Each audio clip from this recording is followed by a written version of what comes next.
Husband and his beloved mistress died together in a car accident. They left me with a pair of illegitimate children. 18 years passed in a blur. I poured my heart and soul into raising those children until, at last, they earned admission to Cornell University, the country's top university. But on the very day they received their acceptance letters, my dead husband returned, and beside him stood his mistress. She clutched my husband's arm and beamed at me. Thanks to your tireless care, my two sons finally made it into Cornell. If not for you, the two of us wouldn't have been free to live so happily together all these years. Later, my husband demanded a divorce. He wanted to marry his mistress and reunite their perfect little family of 4. I didn't cry, nor did I rage. I only smiled and said, "Sure, Mom, we got in.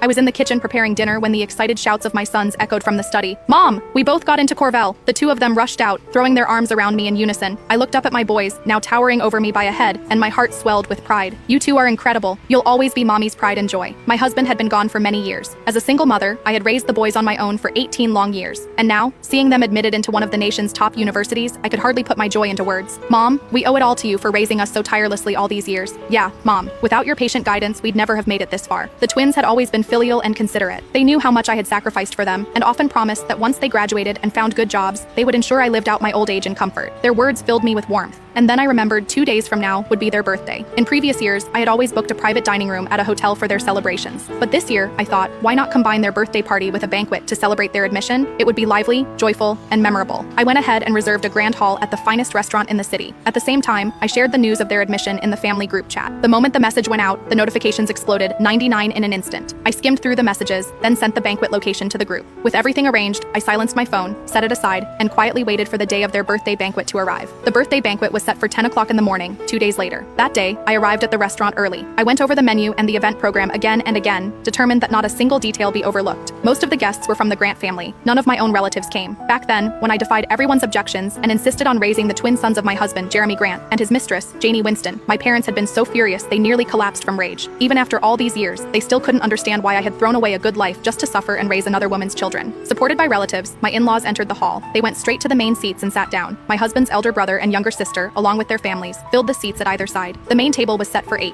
Surrounded by relatives, my two sons were pressed close on either side, leaving no place at all for me. "Allison, what are you standing there for? Serve Mom and Dad some tea." Lillian picked up a handful of chips and shot me a glance. She was my husband's younger sister. Her own marriage had been miserable, abused by her husband, and scorned for failing to bear a son. But last year, at 40, she finally managed to give birth to one. Now, with a boy in her arms, her back had straightened, her tone sharpened, and her arrogance swelled. My two sons tried to rise and help me, but their grandparents pressed them back down. "My sweet, darling grandsons, sit with Grandma, talk with me. Look at these two fine young men, so tall, so handsome. They look just like their father. I'd say they take after Janie more," Jeremy's brother muttered. My in-laws shot him a glare so sharp he shrank back into silence. I circled the main table, pouring tea, refilling wine glasses. Finally, unable to bear it, my sons dragged over an extra chair, forcing a space